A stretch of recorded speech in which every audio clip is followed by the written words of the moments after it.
Heute zeige ich euch mein neues Basisfahrzeug und was ich vor allem damit vorhabe. Und wenn dich das interessiert, dann bleib sehr gerne dran.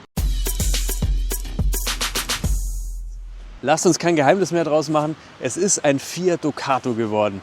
Und damit ganz herzlich willkommen bei einem neuen Video bei Fan4Van. Mein Name ist Markus und ich will euch heute zeigen, was das für ein Fiat Ducato überhaupt im Einzelnen ist. Ich will euch sagen, warum ich mich für den Fiat Ducato entschieden habe und will euch vor allem sagen, was ich damit vorhabe und welche Herausforderungen vor mir liegen. Und damit würde ich sagen, starten wir sofort in dieses Video und ich wünsche dir ganz viel Spaß dabei. Dieser Ducato hat eine Leistung von 132 kW, das entspricht 180 PS bei einem Hubraum von 2184 Kubikzentimeter. Das zulässige Gesamtgewicht liegt bei 3500 Kilogramm und die zulässige Anhängerlast gebremst bei 3000 Kilogramm. Ich habe dabei ein Automatikgetriebe gewählt. Und dann noch ganz wichtig, wie lang ist das Fahrzeug? Wir sprechen hier von L4H2, das bedeutet, das Fahrzeug ist 6,36 Meter in der Länge, das bedeutet, der Laderaum hat 4 Meter in der Länge und wir haben eine Höhe von 2,52 Meter, das entspricht einer Innenraumhöhe von 1,93 Meter. Und dabei muss man aber sagen, dass das Fahrzeug natürlich jetzt noch nicht verkleidet und ausgeschaltet ist, das bedeutet, die Innenstehhöhe wird dann noch mal ein bisschen kleiner werden.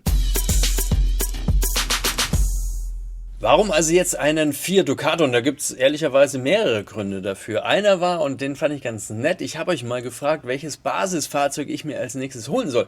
Und schaut mal, was da in der Umfrage rausgekommen ist. Und das hat mich dann auf alle Fälle auch mit bestätigt. Einer der Hauptgründe bei dem Fiat Ducato, und da muss ich jetzt die Hosen runterlassen, war aber definitiv auch der Preis. Und ich bin hergegangen, ab Februar wusste ich, dass ich dieses Projekt vorhabe und habe einfach mal Fahrzeuge im Internet konfiguriert und guckt mal, was dabei alles rausgekommen ist.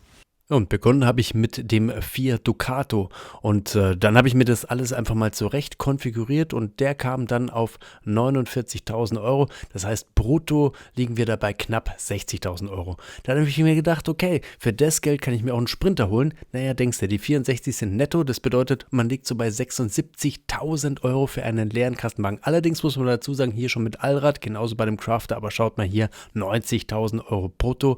Ich weiß, das ist ein bisschen Äpfel mit Birnen vergleichen. Du kannst den Ducato gar nicht so ausstatten, wie du jetzt zum Beispiel den Crafter ausstatten könntest.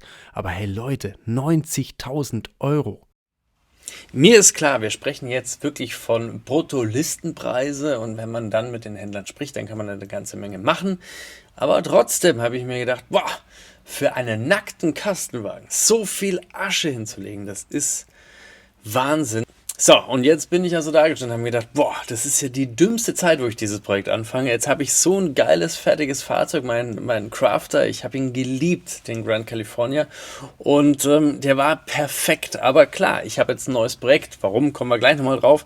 Also sau ungünstige Zeit. Und so teuer ein Kastenwagen, boah, das ist schon anstrengend. Und deswegen habe ich ganz bewusst auf Themen wie zum Beispiel den Allrad verzichtet. Und das tut mir richtig, richtig weh.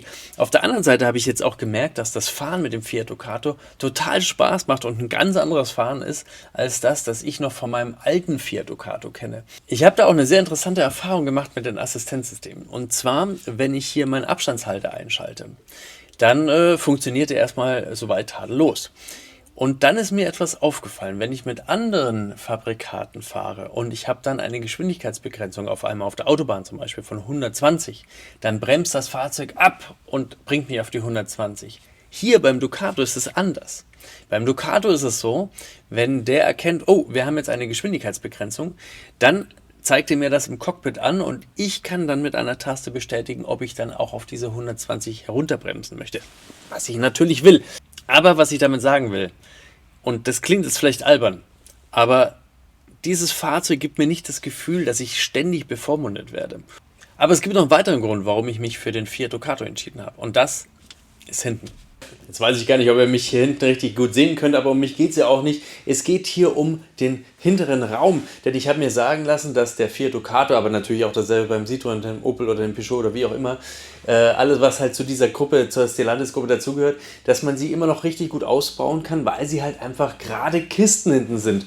Und genau darum soll es in meinem Projekt gehen und das erkläre ich euch jetzt im nächsten Punkt. Warum aber jetzt generell ein neues Fahrzeug? Und das will ich euch sagen, weil zusammen mit Benny habe ich Stuffbubble gegründet, beziehungsweise bin ich dann bei Stuffbubble mit eingestiegen. Und was machen wir bei Stuffbubble? Bei Stuffbubble beschäftigen wir uns mit Textilien, die für uns Camper spannend sein können. Also wir machen Zubehör aus Textilien. Das klingt jetzt total albern und komisch, aber das kann richtig viel Spaß machen und das habe ich gelernt. Wir haben zum Beispiel die erste aufblasbare Küche der Welt gebaut.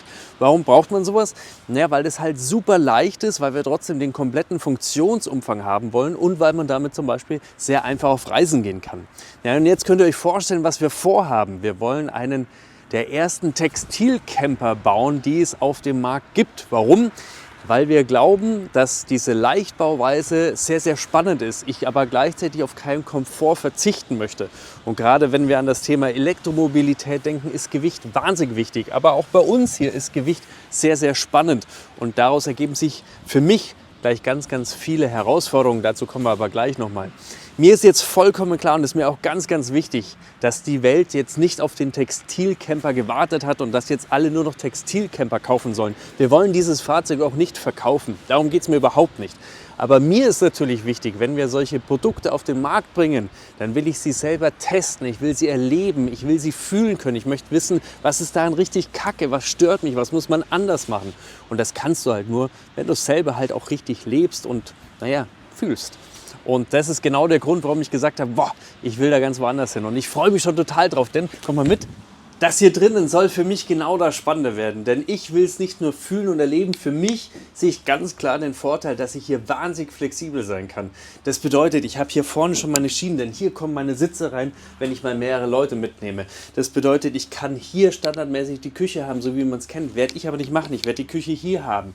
Ich werde hier gar nicht mein Bett haben, sondern ich werde hier meinen Arbeitsplatz haben. Denn ich bin Businesscamper und arbeiten und gerade mit bequemen Stühlen ist mir super wichtig. Auf der anderen Seite, wenn ich dann mit meinem Kleinen zum Skifahren gehe, dann möchte ich hier ein Bett haben, dann brauche ich eher Trocknungsraum. Ich brauche natürlich auch eine Dusche, all das wird kommen und darauf freue ich mich schon richtig.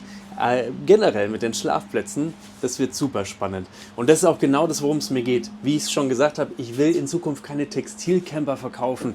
Darum geht es mir überhaupt nicht. Ich glaube aber, dass es dabei viele Technologien gibt, die den ganzen Ausbauern und Herstellern durchaus sehr viel Spaß machen können und letztlich dann natürlich uns Campern.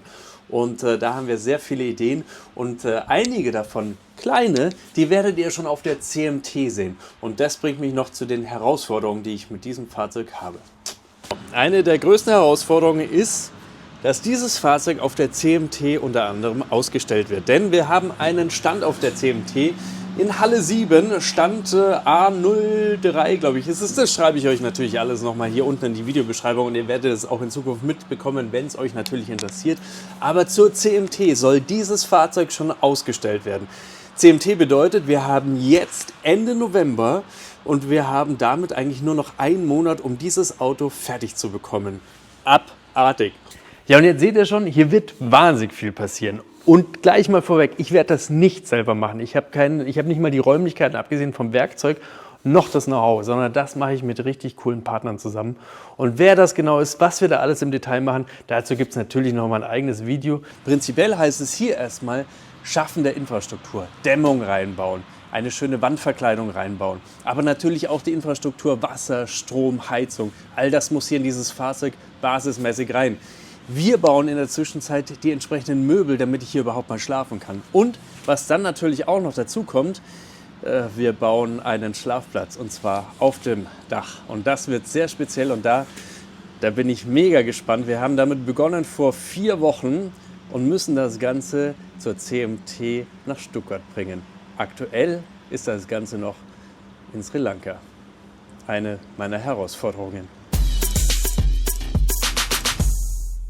Naja, und ansonsten würde ich sagen, müsst ihr mir jetzt ganz fest die Daumen drücken. Ich bin wirklich mega aufgeregt, mega nervös. Ich werde euch auf den Laufenden halten. Ihr könnt auch gerne bei Instagram vorbeischauen. Und dann seht ihr immer, wie es uns geht mit dem Fahrzeug. Und keine Angst, ich will euch jetzt auf dem Kanal nicht mehr zuballern mit meinem Fahrzeug und meinen Bedürfnissen, sondern es wird natürlich auch weiterhin Videos geben, wo ich euch rund um das Thema Camping Tipps und Tricks mit auf den Weg geben möchte, wo ich Fahrzeuge teste. Denn nochmal, mein Ziel ist nicht, euch ein Stuff Bubble Car zu verkaufen. Das wird es nie geben. Also sag niemals nie, aber ihr wisst, wie ich meine, das haben wir jetzt gerade überhaupt nicht vor. Wir sind einfach neugierig, wir wollen dem Markt ein bisschen zeigen, was möglich ist. Und ich möchte natürlich auch trotzdem neugierig sein und zusammen dieses Privileg mit euch genießen, dass wir sämtliche Fahrzeuge testen können, ausprobieren können. Denn das bringt uns am Ende hoffentlich alle ein bisschen weiter. Jetzt sage ich mal, völlig egal, mit welchem Basisfahrzeug ihr unterwegs seid. Ich wünsche euch immer ganz, ganz tolle Touren. Lasst super gerne ein Like da, drückt mir die Daumen und schreibt in die Kommentare, was haltet ihr jetzt von dem Fiat Ducato? Seid ihr enttäuscht? Freut ihr euch auf das Projekt, was wir vorhaben? Ich freue mich auf eure Nachrichten, natürlich auf eure Fragen und versuche dann so schnell wie möglich zu reagieren. Und jetzt lasse ich mal die Stützen einbauen, gucke da ein bisschen über die Schultern und euch wünsche ich alles, alles Gute. Wie gesagt, egal mit welchem Basisfahrzeug ihr unterwegs seid, ich wünsche euch immer ganz, ganz tolle Touren. Ich bedanke mich fürs Zusehen und das Wichtigste ist, dass ihr gesund und glücklich wieder zurückkommt. Dann sehen wir uns beim nächsten Video wieder. Bis dahin, alles Gute. Euer Markus. Ciao. So, und wisst ihr, was das wirklich richtig Schöne für mich ist? Dass dieses Baby in richtig guten Händen ist. Und zwar nimmt das der Micha an sich von Mika Caravan in Dinkelsbühl. Warum? Weil er damit einfach seinen Spaß haben möchte und weil er ganz viele Ideen hat, was er daraus noch machen möchte. Und das bedeutet für mich wiederum, dass ich den auch immer wieder begleiten darf und ihn immer wieder sehen werde. Und darauf freue ich mich total.